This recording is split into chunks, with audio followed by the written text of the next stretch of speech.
lure away from her as she tries to catch it. But just think what you would do if you were the pigeon being chased by the falcon. Would you sit there and be caught? Of course you wouldn't. You would duck, dive, weave and jink to try and get out of the way, and it's the same with the lure. Now the bird, she will not fly into you. There's no need to duck. She will not fly into you. It's not in her interest to go crashing into you. But that's not to say you're perfectly safe, because I've hit quite a few people over the head with the lure here. There is also a bit of food attached. No need to duck. If you duck, well, she's probably 10 foot past you anyway by the time you duck. But also, if you duck, she'll probably just fly a little bit lower anyway. Ross, keep going. One or two more passes. Yeah. Okay. And there is something else you can worry about. You can worry about the bit of food that's attached to the lure deciding to fly off at 30 miles an hour in your direction. It's a dead chicken, but you may well decide to fly off. Right, so it might look like I'm teasing the bird, but the exercise obviously is no bad thing at all for the bird, keeping her as fit and as healthy as possible. That's one reason for making her do a bit of extra work now. But then also, I want the bird tomorrow to think, don't come back low level. When you come back low level, you have to work a lot harder, chasing the tail of that pigeon who doesn't want to be caught. But luckily for Rosie, there is a difference between chasing a pigeon and chasing the lure. And this is it. The next part. Ho! You'll let her hatch me out. She gives the baby a think she's tired out. Her wings are dropped, her chest is beating away, her beak is open, and the pigeon now getting away. There we go. So a bit of exercise for me as well, but it's a shame there the bird wasn't able to show you her best method of hunting, and so that is the aim of the display. So sadly for her, she had to chase the tail of the pigeon, but luckily we're happy to reward the efforts of the bird. The falcon could have chased 50 pigeons like that and still hasn't caught one of them. You can see the pigeon weaving and jinking, duck, dive, weave and jink to get out of the way. And she wasn't born in Africa, she was born right here, just 20 yards away. It's her mum and dad who are shouting away over there. Now Guy is called Guy. I always know she's a girl quite simply because she was born on the 5th of November and we needed a short name that was easy to shout, so Guy seemed quite appropriate. As it turns out, Guy's definitely a girl, not a boy. How can we tell this? Well, there's nothing obvious on the outside, really, apart from she's got grey tinted brown feathers on the lower part of her wing. Mum and Dad up there, you can see them sat side by side up there at the moment, enjoying the sunshine. The female parent has a silver band on the lower part of her wing. Dad up there has a black band on the lower part of the wing.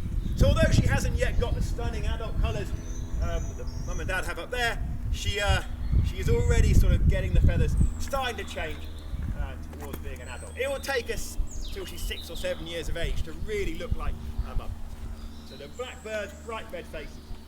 Her mum and dad up there are easily the most successful pair of Bateleur Eagles anywhere in the world. No pair has reared anywhere near the number that they've successfully reared. Guy is their 11th chick, there's been a 12th chick since then. And if they were living out there in the wild, well, they would never live as long as Guy's mum and dad.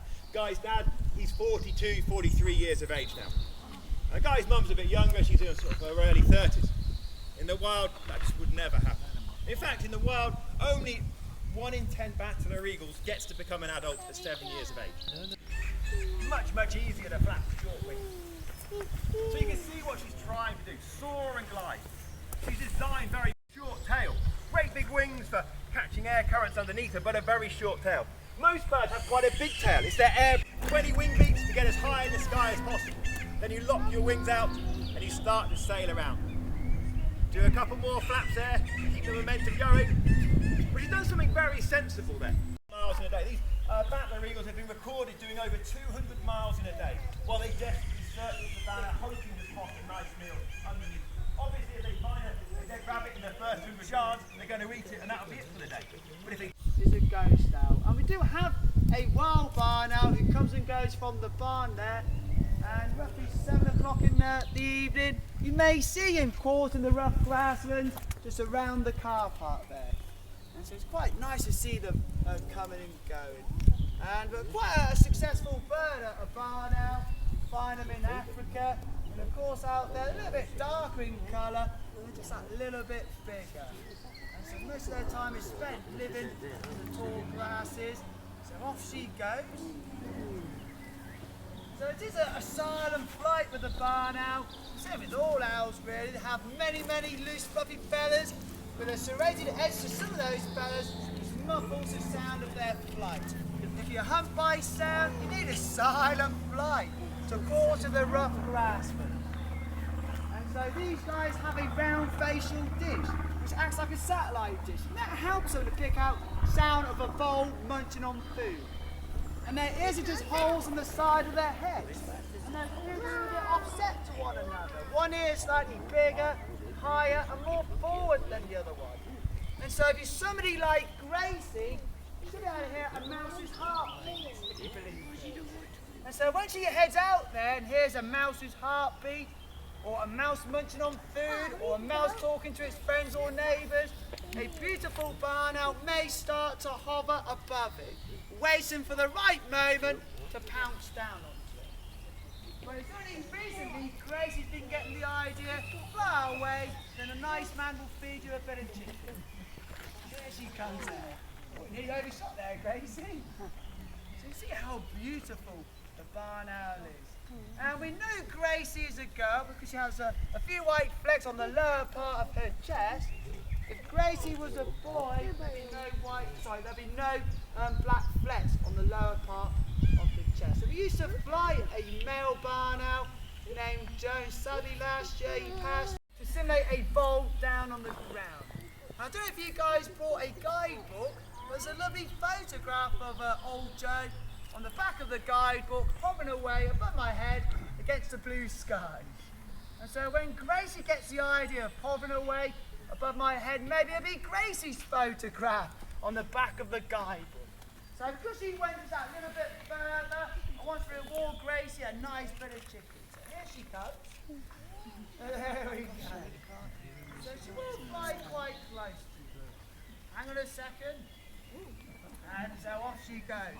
And of course, not quite. And of course, to hover, you need to line yourself up into the breeze. And a few flaps of those wings, you might be able to hover beautifully. So maybe in the open, Gracie, away from the heads and the building, you might be able to find that breeze much easier. And so if you're close to the building, the hedgerows, the trees, then of course the hedgerows and trees shelter out that bit of breeze. And that's a rock. And she thought the stone there was a bit of chicken. And so the eyesight is not at all brilliant. It's quite limited. So off she goes. So that's good to see. So a lovely broad-winged bird, a bird with a large surface area to catch that bit of lip, early morning or late evening. So Grace, not quite Grace. And so of course if there's no breeze for you to hover, then you might as well give up. Reassess the situation, bide your time, and bouncing a bit of food. But fortunately, she's lost track a bit because that mouse or vole has died. So there's no way she's going to find it. So obviously it doesn't have a heartbeat if it's died. It's not going to talk to its friends or neighbours if it's died. So you have to help this bird out to locate it. Remember, her eyesight is limited, so they don't use their eyesight when hunting, they use their ears when hunting. So let's use some stones to bring that mouse or vole back to life, or that bit of chicken. So listen very carefully, Grace. Just there. That's a stone. She's heard the stone, but a bit of looking, she's out to locate that bit of food. And so in the eye, there is a point where she's in focus all the time, but to see things more clearly, to see things in more detail, she may have to rock her head side to side. So when you see the likes of the snowy owl or the likes of Desmond bobbing their head side to side, it's not the owls dancing, it's them trying to focus just that little bit better. So imagine she's munching on a dead rabbit now. So she'll have to use her beak to make the gaps bigger and bigger, then using the bold head to go deeper and deeper. And of course if she's going really deep inside the animal, she may have to close those eyelids. You don't want blood and guts on your eyeball, do you? So close your eyelids. You can see those, the hollow nose. You might be able to see one another through Maggie's hollow nose. You might be able to see me through Maggie's hollow nose. You might be able to see the blue sky through her hollow nose. You can hear Maggie munching away on that nice bit of food. So if you're having to stick your head inside the carcass, no point having feathers on your head. A bald head is a lot easier to keep clean than a feathered one. You see her munching away there, going deeper and deeper. They try and hold the food a lot tighter. I've seen Maggie closing those eyelids a little bit. There we go there. She's really closing them now. You see that flicking her eyelid? And you've got bone guts on your eyeball, do you imagine? Try and find another gap to stick that beak through. Munching away nicely. It's all gone. And we don't tell the vultures like these, they tend to put down their own legs. Nobody knows why they do this. Some people may think it acts like a sunblock to protect their legs from the heat of the day. Some other people think it helps to protect their legs from the cold. Some people think they put on their legs to kill off parasites which may live beneath the scales. But you see how easy she can catch that bit of breeze with hardly any wing beating. So while she's out and about, we'll bring out some black vultures. And so Maggie, the turkey vulture, was born and bred here 10 or so years ago. So she is, Maggie gets nothing, tough. She knows how it works. She knows she's got to float around to get the food from me. These guys, they're slowly getting the idea. But once they get the idea of flying away, they make off on their own accord if Mark decides to hide in the shop. If they go off thinking Mark is out there and realise he's not there, they may start to soar upwards like the wild buzzers do in this country. And so when they soar upwards in the distance on their own accord, that's when I can call them back with a whole bag full of chickens. And these birds would think, that's what I've got to do. Don't hang around by the ear with a green bag. Fly away, float around on that bit of breeze. It gives us the chicken dinner, or the rat dinner, or the quail dinner. So hop, skip and a jump there to get going. And so usually if one bird takes off, the other bird may follow. But you can see so this is Dallas. There you go, Dallas. Nice bit of food. Here comes your partner, isn't it? Houston. So you see Houston is really struggling. The wind is dropped, so it's very, very low there. So can he make it? Come on, Houston. Come on. Well done for ducking. There's no need to duck really. The birds don't really want to crash into you. It's a case of going round you, or over you, or brushing past you. Strange noise. He'll be listening out for danger actually rather than looking for it. Their hearing is incredibly good. They listen for things rustling about, maybe a strange noise in the wood or the forest. Something creeping up onto them. You might just hear that leaf or branch or something snap. The hoot noise is a friendly noise. That's him just saying hello, how are you? There are different sorts of noises he makes. The hooting noise, that one, is saying hello. The other noise maker, if he's a bit confused, he'll make a twittering noise. If he's grumpy or upset, he'd make a snapping or knocking noise with his beak. He'd smack his beak together to say go away. If he fancies you, he makes. And what we're trying to do is make, in 15 minutes, he's flying for 3 or 4 hours. He's sat in one spot, now he's got to work out where to go to next. So, Keiser, having another look around. A bit of wind picking up won't make it easier. The windy conditions, suddenly things start to rustle around a lot more. Harder to pick out danger. Also, he's got soft fluffy feathers to give him a near silent flight, to try and sneak up onto his prey. So windy conditions certainly don't make it any easier for him. But when he flies, simple A to B flights. He will fly close to you. If it's a case of gently brushing past you or flying a bit higher, he'd rather just gently brush past you. But you can see how the wind affects those soft fluffy feathers being rippled by this light bit of breeze we've got now. So, Keiser, I'm having a look around. The tops of feathers you can see on top of his head are the horns that the eagle owls and quite a few of the world's other owls have. And they're not there, they're not horns, they're not ears, they're there to break up his outline. And the beautiful feathers of the owl blend in very nicely with the bark of the trees where he might be sat in. But the roundness of the head stands out. So some of the owls have evolved these tufts. breaks up the outline, helps them blend into the background even better. What sort of owl is he? He's an African spotted eagle owl. Spotted eagle owl. They're one of the smallest of the eagle owl family. Close relation to Desmond, who's round the corner. So we've got various other eagle owls down there in the wood. Now, so far I've been the tree, but there's no reason why you guys can't be the tree as well. Is there anyone who would like to be a tree? Who fancies? You want to be a tree? Yeah, fine. By all means, if you want to stand around here somewhere, put the glove on your left hand. They fly to our left hand if they do fly. Quite simply because most people are right-handed. It means your good hand is free to do things, while your left arm is a branch for the owl to fly to. So again, he's having a look around, checking he's safe, seeing what's going on before he decides to simply fly from A to B. So well done there. As long as you're a nice tree, he's more than happy to sit there. That's what we are. That's the relationship we try and develop with the birds. We're not the bird's mum or mate or friend. Ideally, we're just a tree to sit in. If you want us to turn him around, so his chest is pointing back this way, and then he can look for a suitable perch to fly to, and off he goes. So well done there. I'll take the glove from you. Does anybody else want to be a tree? Does someone here? Yeah, definitely have a go there, but someone else want to stand around here somewhere, and then put the glove on your left hand. So you fly to our left hand because most people are right-handed. I'm getting a bit of food ready with my right hand. If you're taking him for a walk, you open up the gate, you've got your right hand free to do things. If you want to pick your nose, you've got your right hand free to do it. Your left arm is just a branch for Keiser to fly to. So again, having a look around, checking it safe. There's not really much point in me calling him while he's just sort of not paying attention, but here he is. And then takes a bit of food. And if you want to bring your elbow into your side, and that's it, off he goes. That's right, he knows he's got to fly off to come back for the next piece, but well done. Somebody else won't have a go. Yeah, you'd like to have a go? It's,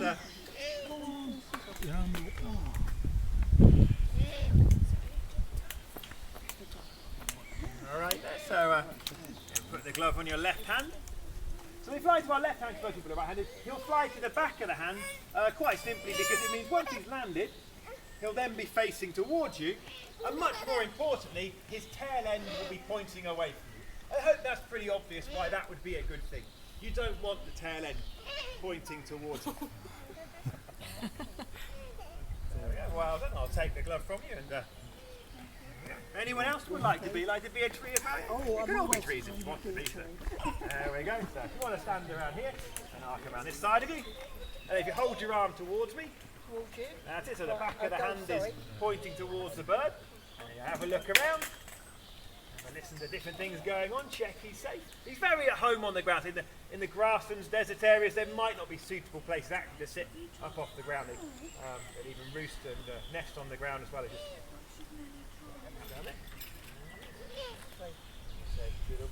Well done there. If you want to try and turn around a pose for the relevant camera and there we go. And then Keiser.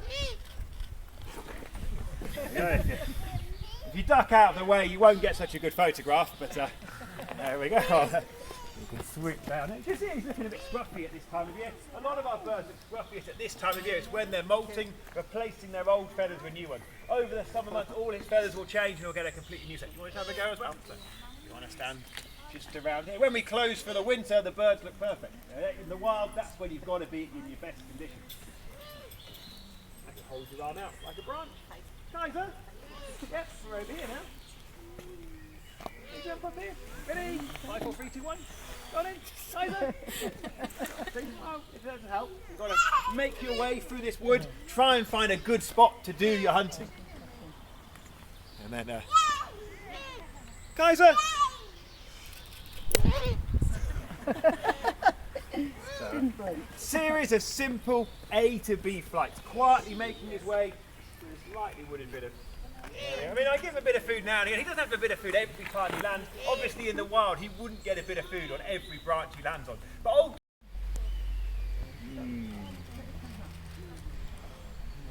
that's it for Bristol. That's all she had to do. But this very different, far more expansive way of flying around. If we wanted to make our lives easy, we could just train her to simply fly backwards and forwards, just like Keiser did. But then we wouldn't be showing you the bird's method of finding food out there in the wild.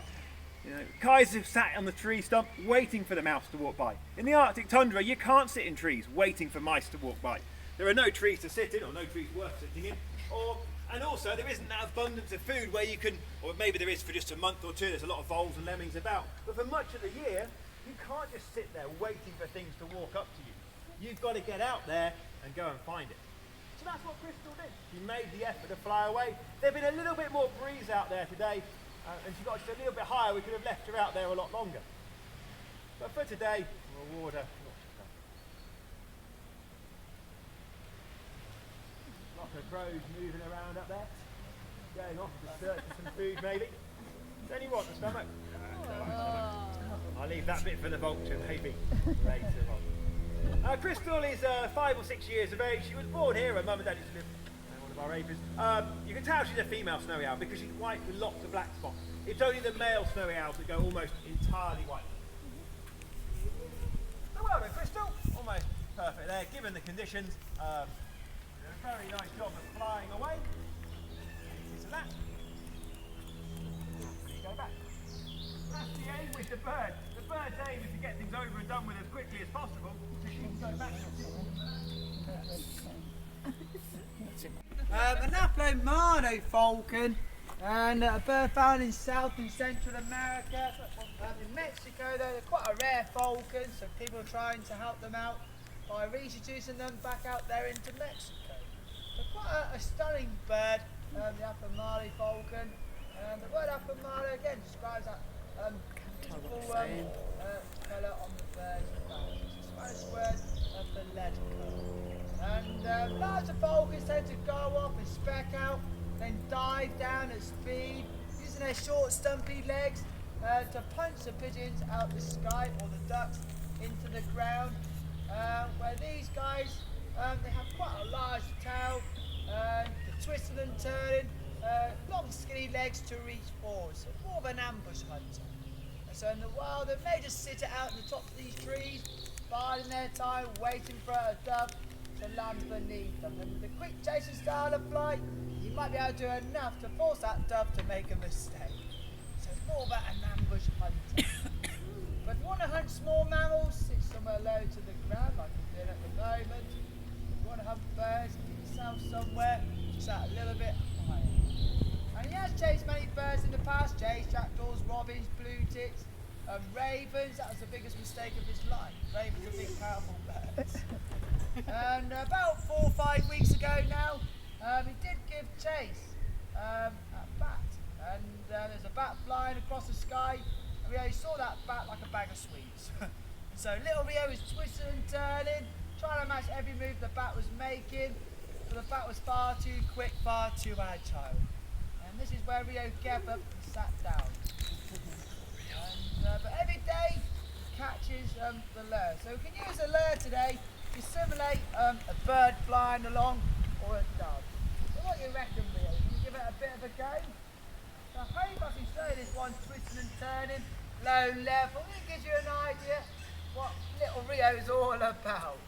And later on today at 4:30 we'll fly the sake of falcon, and he's a type of falcon which should speck out in the sky, racing at 120 miles an hour. These guys tend to stay close to the ground. So here he comes again. So we have a dead bit of chicken ties to this leather pad. So we can use the lure to simulate a bird weaving and jinking. And of course, if Rio wants to catch him, he's got to try just that little bit harder. If he stop and give up, those doves, Rio get away. So you've got to try just that little bit harder to force that dove to make a mistake. Here he comes again. So good luck with the photos if you've got a nice fancy camera. And so it's quite difficult to get a decent photo of little Rio chasing this bird. What's the skies? He's up the gears now, have you noticed? So here he comes again. And so you see how he uses that big tail. He taps the tail first in to build up a bit more speed. He'll flick his tail one way to the next to twist and turn. Catching that bit of breeze, here he goes. Using the ground as cover. So he's doing a really good job here today. Really showing you how he goes about hunting his bird. This time we'll let him catch it. So watch the talons. Poke! Smack down. There we go. Straight away claiming possession. Say, this is mine, this is mine.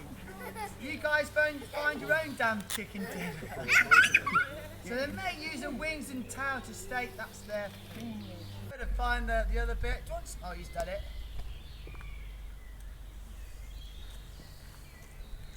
So will he feed naturally every day?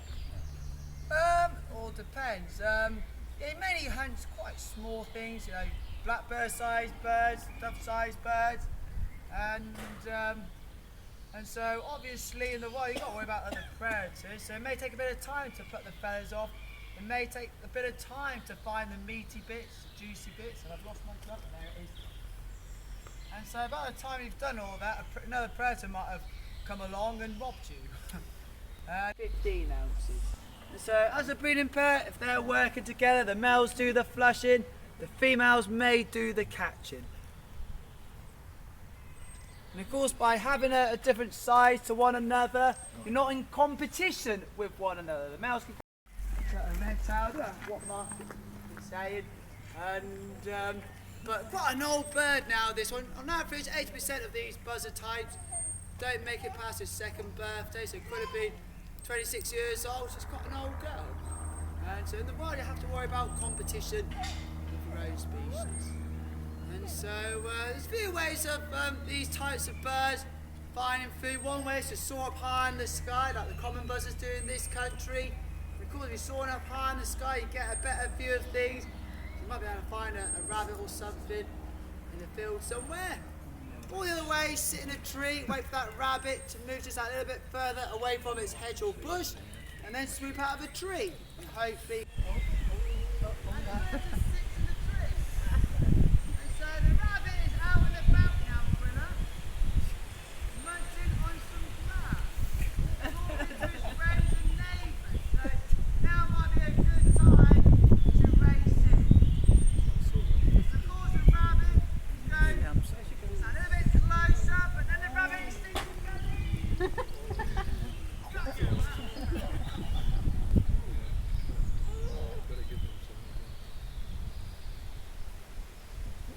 Feathers, give yourself a big shake, then settle all the feathers back down again, ready to cut through the sky. See her flicking her tail, making sure her air brake and rudder is in as good a working order as possible. We want her to fly away. She could use the sit and wait technique that Quila's use, like the wild kestrel's using down there, but I hope what this bird's going to do is to fly away. People always seem concerned about the birds flying away. We spend most of our day waiting for the birds to clear off and fly away. Our concern is never the birds flying away. Our concern is they sit there for ages while we try and think of things to say.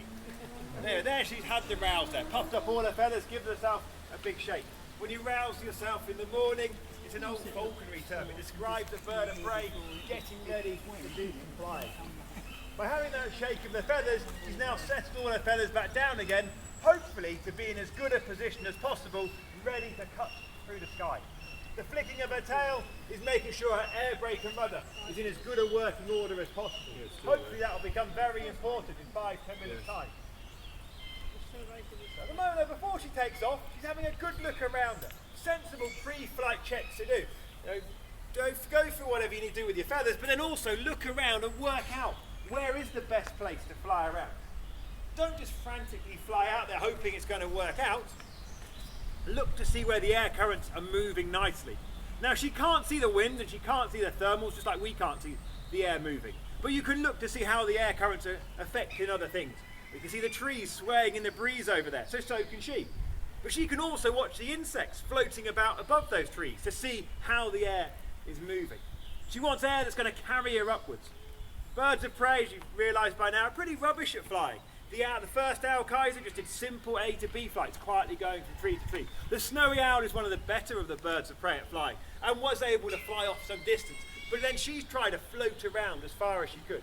Rio, a very dynamic little hunter, his ambush technique of that falcon, but only allowed him just a few minutes of hot pursuit flight. Quila just sat there patiently waiting for the rabbit to walk out into the open, and down she swooped. Anyway, off goes Lulu, flying away. So where's she going to go to? You can see the trees swaying in the breeze there. Maybe that's a smart place to go to. Can she ride in that wind? She doesn't want to flap, or so let the air currents do the work. But someone doesn't want her soaring up high in the sky, and you can see the crow is already on her back.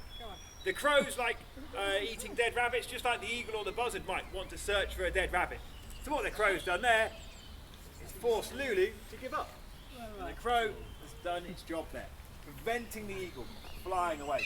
Now we call Lulu a design as the red-tailed hawk, exactly the same design as a buzzard which we have in this country. And off she goes, and the crow thinks, hang on a minute, I'm going to stop you gaining height. The crow is lighter, more buoyant, much better at flying. All the crow is trying to do is stop Lulu concentrating on what she has to do. And if she's not focused on where the lift is, she falls out of the sky. What Lulu's got to do is ignore the crow as best she can, or just fly somewhere else where the crow's going to leave her alone. But by ignoring the crow, wing beating to try and build up a bit of momentum, gain a bit of height. There goes the crow again. Lulu's going to fly a bit further away this time. The crow thinks, hang on a minute, this is just far too much like hard work. The bird's got his mind up on where it's going to go, and now the crow's given up. The crow's, I thought about going back, but then suddenly thought, hang on a minute, Lulu started to gain height. I'm going to gain height myself. So the crow has now got the height. Whoever's got the height has got the advantage. You've got gravity to work with. So although Lulu's doing quite a nice job of trying to fly away, trying to gain height, the crow is in a position to give Lulu a hard time. If he thinks, see, look at the crow diving down, trying to stop Lulu sailing away. And again, on Lulu's back, trying to force her low level. But it's quite blustery out there today, and the larger eagle has a bit more stability today. So if hopefully Lulu will just be able to ignore the crow long enough to get up above it. No, can't. Spending too much time concentrating on the crow, not concentrating on flying away. I think she's tricked the crow there. She was looking like she was going to go back to the tree, and instead she turned around quite quickly and headed back out there again. So the crow went to land, thinking he'd done his job all right, and then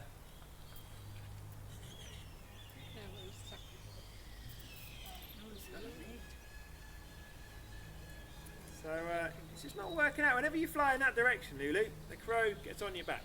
Maybe go a mile in another direction. So just glide off, just disappear.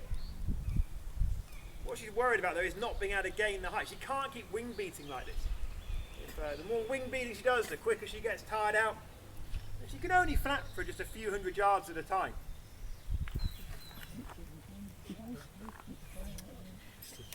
What we want Lulu to do is to go way up high in the sky, not just the 50 feet or so in the air that she is at the moment. I mean, that's a good height for the snowy owl. The snowy owl listening out for the vole or the lemming underneath the snow doesn't want to go too high because he's listening out. She was listening out for tiny little noises maybe.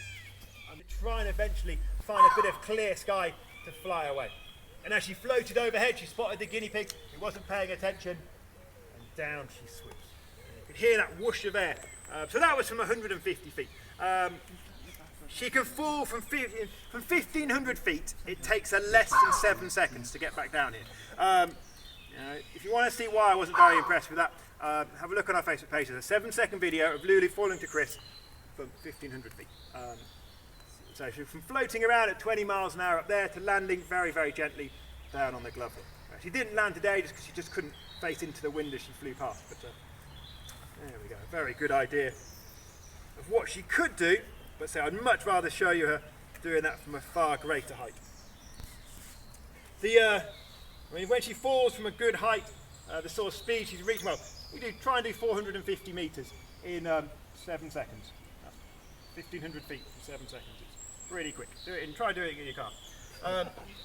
How quick is that? Actually, the very same speed that you would do it. And that's what happens if you fall from 1,500 feet. You got 7 seconds before you go splat on the floor. That's what gravity does to you. Let Frank go up to the post here, and hopefully this time he'll be able to sail his way out across the field. The Bateleur Eagles are rubbish at flying. They're not designed to fly at all. They're not designed to twist and turn or to steer. They've got great big wings designed for gliding about. So that's hopefully what Frank will be able to do this time. I want to see Frank flying away. This has left a couple of nice bits of food, bits of carrion out across the field there on the post. And off goes the eagle, sailing away, gliding out, very spotted and nice. You can see how little flapping the bird does. What the bird's doing is as easy as sitting in a tree, just gliding his way back down there. And until the frantic flapping at the end. The frantic energy, you see how he'll try and glide as far as he can. Gliding a bit allows him to get his breath back for a moment before he does a few more flaps. And you can see how he didn't fly in the most straight line. The reason being is maybe that's just the way the breeze was blowing, and he'd rather fly if he can into the wind. It seems silly, if you're not very good at flying, why would you want to fly into the wind? But by flying into the wind, you get lift, and it's that lift that then gives you gravity to allow you to glide better. Generally, birds will fly. So Frank's saying, new bird, relatively new bird to the centre, is one we're just encouraging to fly away. We never have to worry about the birds flying off. The skill of training the birds is not getting the birds back. As myself, just say last year to be a mate for Guy. Guy is a female Bateleur Eagle, the one who was born here. Her mum and dad are the black birds up there with the red faces. You can see how different they look to Frank here. Frank, size-wise, profile-wise, this is how he's always going to look, but the colours will change very dramatically. His parents-in-laws or future parents-in-laws up there, they're very red in the face at the moment because they're starting to think about breeding again. And they're easily the most successful pair of Bateleur Eagles anywhere in the world. Guy around the corner is their 11th chick, and Guy was born on the 5th of November. That's why she's called Guy, even though she's a girl. When as a chick, you just don't know whether they're boys or girls. But as adult birds, you can see the difference. The females have a silver band on the lower part of their wing, whereas the males have a black band. If you have a look at Frank and Guy together, you'll see that Guy, although she's still a brown bird, has got grey tints to her lower part of her wing. She's sparkling. You're going to have to go flying around to go and search for something that's dead. Whereas the owl, you've got to find a good spot to catch things from. What she's looking for is a low tree branch near a bit of a clearing. Now, where she roosts, where she nests, back in the aviary maybe, is not in the greatest bit of the forest, but actually catching things. Deep in the forest, all the life can be sucked out of the forest by the trees. There's no light getting down to the floor, there's very few small mammals, very few little lizards maybe. It's in the clearings, that's where the life is. There's that rush for life and the light sort of hits the floor of the forest. So that's what she's looking for, a clearing in the forest. So what Georgie's got to do is do a series of simple A to B flights, quietly making her way through the forest. Just doing a series of A to B flights from tree to tree. So she's getting ready for takeoff. You can see how she's focusing on where she's going. And then she simply flies from A to B. The reason for this is the owls have got very limited eyesight. You think the owls with their great big eyes would have brilliant eyesight. But the truth is an owl's eyesight is pretty rubbish. It's a bit like a pair of binoculars. If you think binoculars give you good vision, try running around the arboretum looking for a pair of binoculars, or drive your car home looking for a pair of binoculars. Binoculars give you awful vision, unless you've got time to stare and focus. So that's what Georgie does. She stares at where she's going to go, and then simply flies from A to B down that path. So she doesn't go floating around high in the sky like the Bateleur Eagle might have to do in the future. Just simple A to B. Quietly making her way through the woods. Now so far I've been the trees in the forest, but there's no reason why you guys can't be the trees as well. So is there anyone who would like to be a tree? Who fancies being a tree? You want to be a tree, you can make your way out here and the lady over there first, and then we'll find someone else. Sorry, but yeah, we'll get as many of you having a go as possible. So if you want to stand somewhere around here, just here will be perfect. And put the glove on your left hand there. And all you've got to do is just hold your arm out like a branch, and then Georgie will have a look around, see what's going on. And she'll have a look around, and more importantly, listen. She's going to be listening out for things creeping up on her, maybe more than she would be looking for things. And then she simply flies from A to B. There we go. Well done.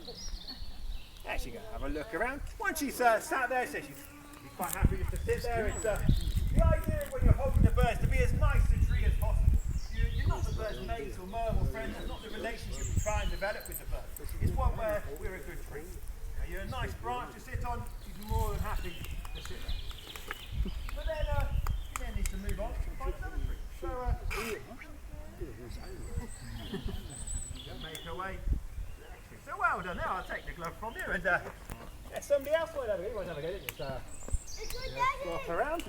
Yeah, you can all have a go if you want to, but you can stand about there somewhere. Put the glove on your left hand. They fly to our left hand quite simply because most people are right-handed. It means your good hand is free to do things. We'll just have to wait for her to make her way back through the forest a little bit. So you might as well put your arm down for a second or two. See, she's making her way from branch to branch. So now she's a little bit closer. Now you can put your arm up And Georgie will have a look around again, have a listen, make sure nothing else is rustling around nearby. And then if she thinks it's all safe, then she'll simply fly from A to B. There we go, well done. And once she's landed, you can bring your elbow into your side. You can hold her as close as you like. She likes to sit close. You're the tree and she likes to sit next to the trunk of the tree. Those beautiful feathers are even better for camouflage when you're close to the trunk of the tree. And then she looks around and works out where she's going to go to next. If you want to just turn her around this way and then fly from A to B. So yeah, well done you. Very good tree there. Anybody else fancy being, if you like to be a tree? You can stand about here somewhere. And, the glove on your left hand. And then hold your arm out. You say, stay sat on the seat, it'd be a lot easier for moving the earth. Because of her rubbish eyesight and because she is listening out for potential danger around her, if there's too much rustling around going on, she may well just sit there a little bit longer. There we go, well done. Over here. Let's have a look around. Well done. Very good tree for her to fly to. Anybody else who'd like to be a tree? Off goes the mouse, running along. And the owl silently swoops down, grabs the mouse or the bit of chicken, or the little lizard, or the large insect, with those perfectly sized feet. Those small feet are ideal for wrapping around the little prey. Be out here to do some flying for you. Who's going to make an appearance? We've got actually a couple of different types of vultures. The one just swooping down there, that's Gonzo. Gonzo is a hooded vulture, like the one sat next to it. The hooded vultures are found quite widely throughout Africa, or they used to be found quite widely throughout Africa. From the southern bits of the Sahara, right the way down to some sort of northern parts of South Africa. Typically in the same grasslands and savannas, desert areas that the Bateleur Eagle might be flying around. But they also can be found on the forest edge, and they're also very happy to, or used to be very happy to live around that. We've also got the Ruppells vulture. The Ruppells vulture is a slightly bigger vulture, not the biggest of vultures in Africa, but certainly the next sort of size up. This is Rosie next to me, but we've also got Jimmy as well. And these birds are ones who live in a more narrow band across the middle, just below the Sahara. There's an area of dry grasslands and deserts where they live. In places like Ethiopia, Sudan, that's a typical place these birds might be. They sit on the cliff, they roost and nest on the cliffs of the mountains, and then they can then sail their way out over the valley below, over the plains beneath them, searching for their food. So that's hopefully what Jimmy is about to do now. Rosie is doing something smart, getting herself a bit higher up, but Jimmy's getting ready for takeoff. See him leaning forwards, getting ready for launch. He's waiting for a bit of breeze to blow nicely towards him, and then he'll push himself into the air. Now he's rubbish at flying. He can only wing beat for 100 yards, 100 metres or so at any one time. But you see how Jimmy really does try and fly away. Rosie will just do the smallest circuit she can get away with. Rosie's already on her way back. Whereas Jimmy is way off in the distance. You can see Jimmy right out there at the moment, trying to sail about. Can he make it back? No, he can't make it back. He went out and see, I should be more pleased with Jimmy than I am with Rosie. Jimmy really tried to show you how these birds take off from the cliff and then sail their way out over the savannah. But say, rubbish at flying. Nothing wrong with Jimmy. He's a perfectly fit, healthy, 5-year-old Ruppells vulture. They're just birds who are not designed for flying. 100 yards of flapping is about as much as he can do. Because those great big wings make him rubbish at flying. If you want to be good at flying, do not have great big wings.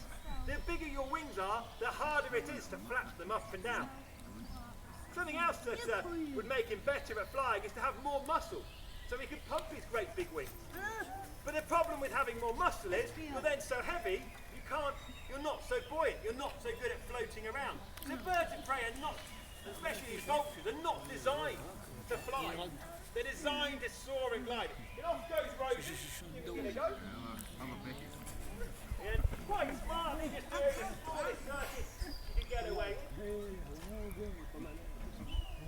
Jimmy, on the other hand, has got himself a problem. How is Jimmy going to get back up to their tower here? He doesn't want a steep flight upwards because that will burn up energy very quickly. It's like running up your stairs. You run up your stairs, a few times you get tired out. Rosie, on the other hand, can take off from higher up and just floats about a bit better. Like the hooded vultures are starting to do now. So they've been walking around just seeing what they can scavenge, maybe looking if there's some open-toed sandals or whatever else to pick around. All the dead bits of cow you carry around with you. But now they're trying to fly away. You'll see they'll try and stop flapping and then lock their wings out and let the air currents do the work. Rosie will do the same, flap as far as you need to, then stop flapping and start to glide.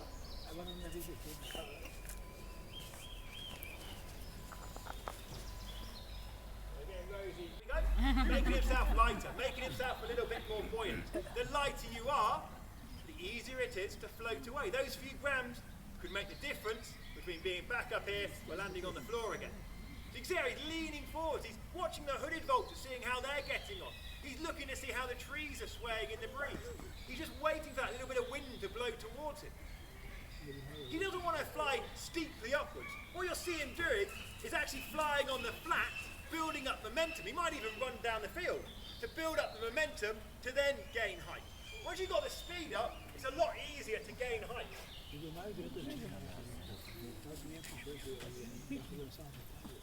So he's the hooded vulture stays still floating around out there. So Jimmy leaning forward a bit more, weighing it up. He doesn't want to waste more energy if he's going to fail. So here we go, getting ready, see? Off he goes. So flying on the flat, building up momentum, then trying to gain height. Now can he gain enough height to glide all the way back here? Off he goes, way off into the distance.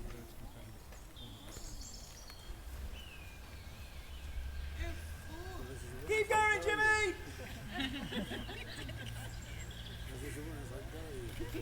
He's trying to go round again. I mean, that's what he's trained to do. He's try and sail his way out, but he's getting lower and lower, and again he's going to end up landing on the floor. From where he is now, it's impossible to get back up here. If he just done what Rosie does and just does the smallest he can get away with, he would have made it back in.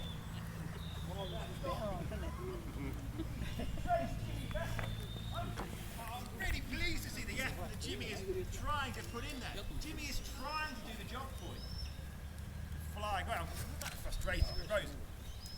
But Rosie, away. We don't train the birds to come back. We train them to fly away. The young birds, the new birds, they're not overly keen to go too far away. Oh, Jimmy's got big problems. He was hoping to make it back in, but the wind was caught him badly. There we go, there's your bit. There's your bit. So it's always good when you see the wild birds doing something very similar to what our own birds are doing. I really hope it shows you that we're trying to train the birds and fly the birds in a way that replicates what they might be doing out there in the wild. I mean, for today, the red kites will just hang around close because they've only been here a short while. You see with their tiny little feet how they catch certain things. You can see how the red kite's up there with one of our black kites. And so we'll fly around together.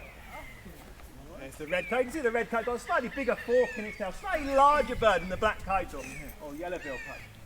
But the same style of flying. Sweep it in.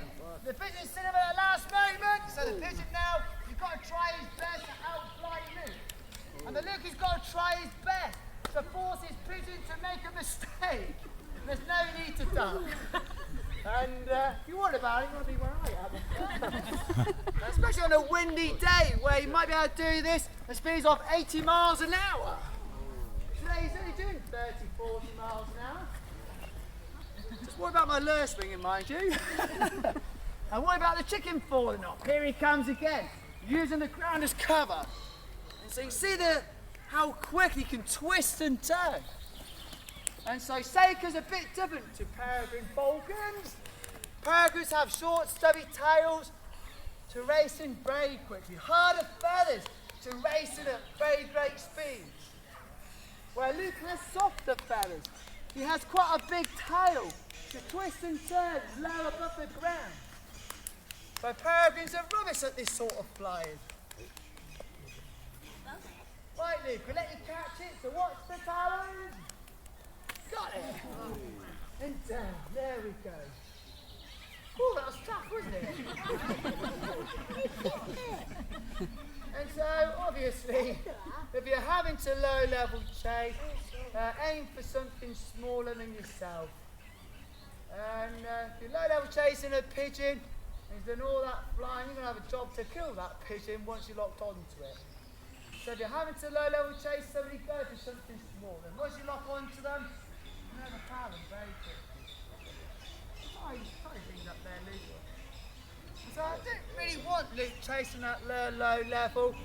I would have preferred it if he specs out, and then we can show you what the sake of. So they do like their quail. So it's starting to get a bit of a crop now. The lumps appearing more and more underneath the chin, so that's their shopping bag. And then within the next 24 hours, he should bring up a pellet with all the further bones he can't digest. It's not just owls that bring up these pellets, it's all birds of prey.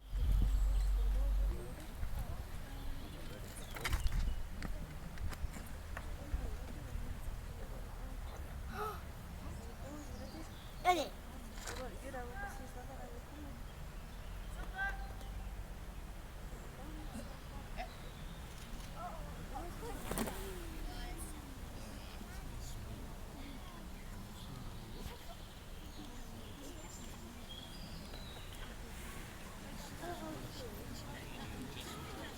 So if you're somewhere high up, if you're an owl like Thumper, you just simply glide along. Not much effort in that. If you're low level, you may have to flap some more. So let's see if he wants to move round to that a little bit more. But this time, flying above your head. Ready?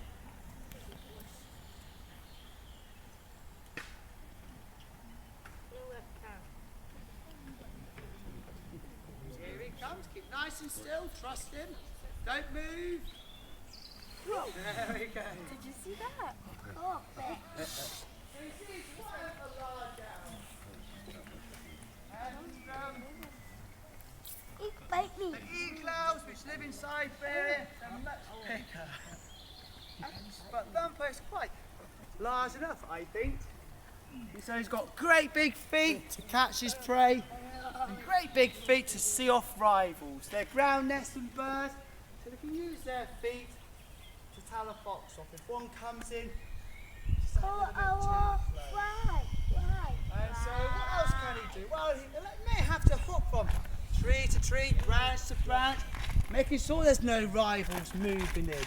So a bit like this. So Thumper, nice bit of food here. Here he comes. There we go. And so you may have to go through many miles hopping from tree to tree, branch to branch, heading to a spot where there might be food. So this is Thumper, hopping from tree to tree, branch to branch.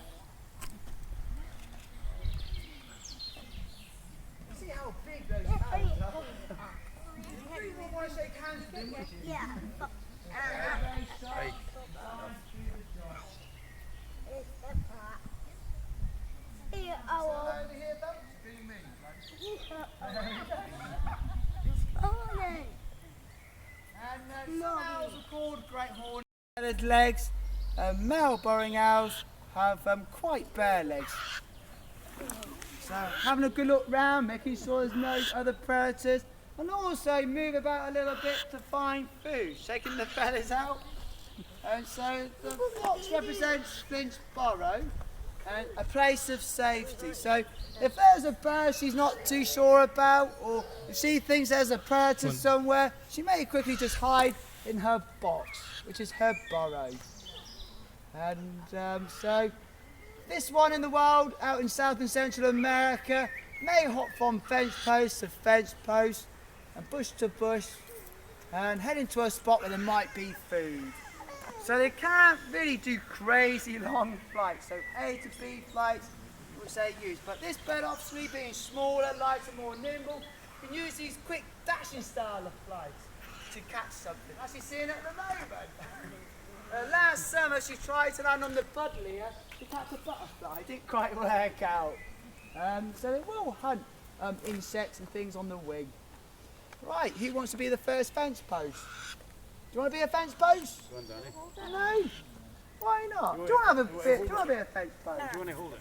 And so left hand in the glove, so that hand in there. And you're in. A cutter. And yeah, we've got chopped up chicken and there's a mouse dinner for the bird later. So nice and level, you've got to keep really still. So you have to be really quiet. Hang on, Flint, don't move your glove. So keep your glove really still. So Flint, and keep really still. Nice bit of food. Oh, she goes. And did you get a picture? So try again one more time. Yeah, sit over here. She doesn't hang about for too long, so keep really still. Keep really still. There's a nice bit of food, and off she goes. Well done! Want to give it a go? No? Anybody else want to give it a go? Yes? So we've got a nice chocolate chicken and a mouse dinner, and for a lunch. Is that fun? So Flint! Sit them there. Sit them there. Or we can try again. And put the mouse in my pocket and another bit. Flint! Flint! Looking around, making sure it's safe. So if she sees a crow moving about, she may just get a little bit suspicious. Flint! Or if she sees a buzzard high in the sky, she may just get a little bit suspicious. So she has to worry about buzzard types, red-tailed buzzards, or red-tailed hawks. Okay? Anybody else want to give it a go? Yeah, a gentleman over there. So if they see a red-tailed hawk high in the sky, quickly run away back to a place of safety. Stand over here and then hand towards me. Say Flint! Flint! There we go. Anybody else? Couldn't you? Hey! All that mouse in my pocket, just say Flint! Oh, looking up there.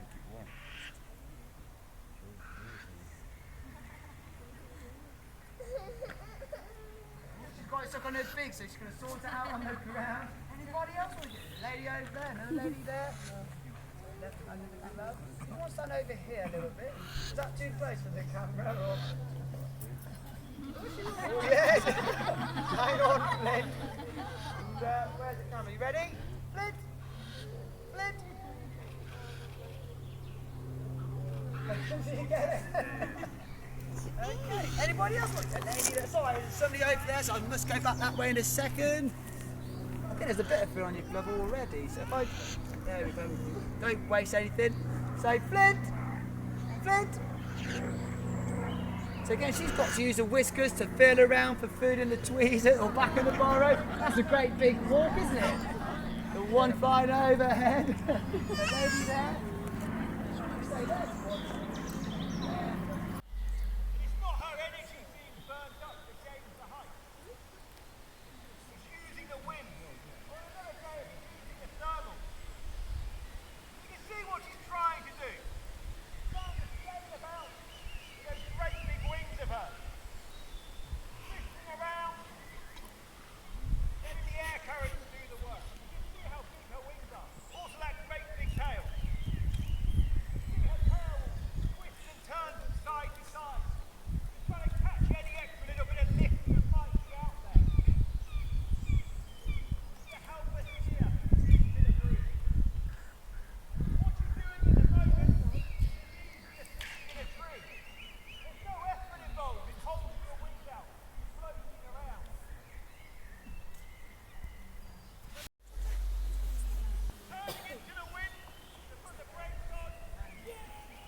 Getting us up nice and high in the tree over there. And now it's a much easier position to keep an eye on, see what she's thinking. Just give her a moment just to get her breath back and have a look around, and then we'll have another go at calling her. If she does land on the glove, do stay nice and still, because I want to walk past you and think, because she can be a bit shy, she wants to eat a dinner, she doesn't want a bear coming in and stealing her food off her. Stay nice and still. and I'll walk quietly past, and then if she lands down, he says she might wait till people have gone. If there's just a couple of people there, it's not usually an issue. Stop! You're thinking about it, the way her head is moving around, weighing it up. Having a rouse there, sorting out her feathers, making sure they're in a good position. That's a sign she's getting ready to take off. There's a pre-flight check taking place there. More. You look for little movements of the bird. Again, thinking about it, your posture's changing. The head just sort of bobbing up and down is a sign something else is sort of right over now then. When you see her head bobbing up and down, she's looking around, maybe checking it is safe before she flies down here. And if there's a bear behind the head, she doesn't want to land here on the, this dead deer. Who's killed the deer? Why has the deer died? Has the wolf killed it? Has the bear killed it?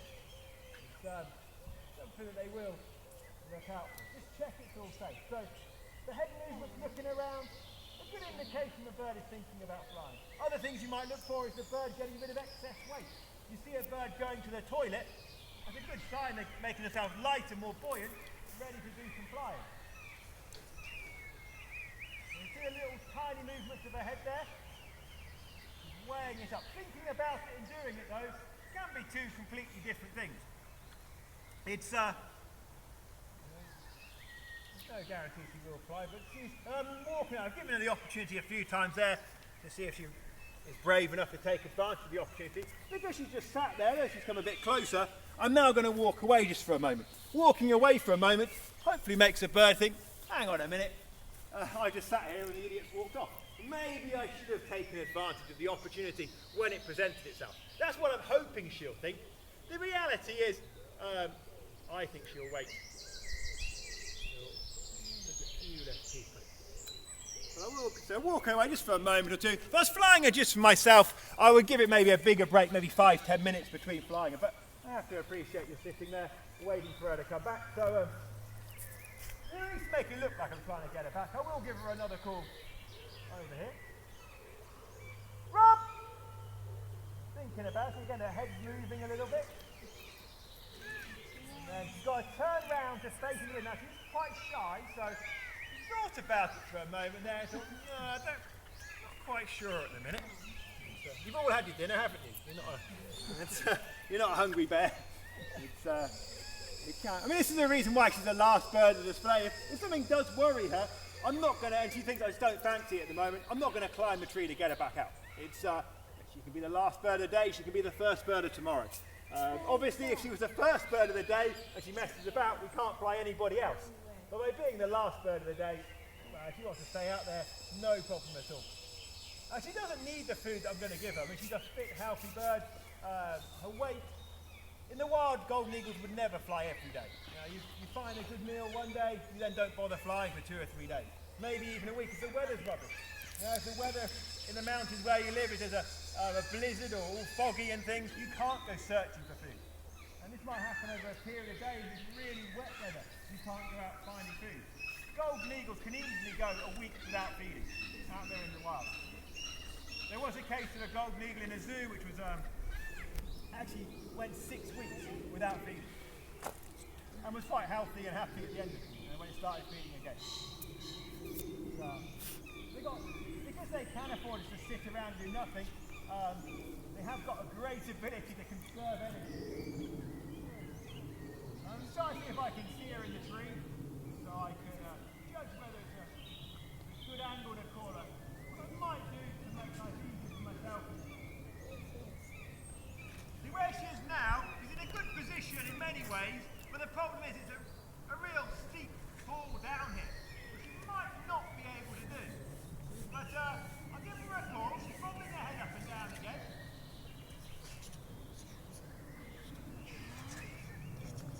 Down she glides. Now, you can stay nice and still on the seat.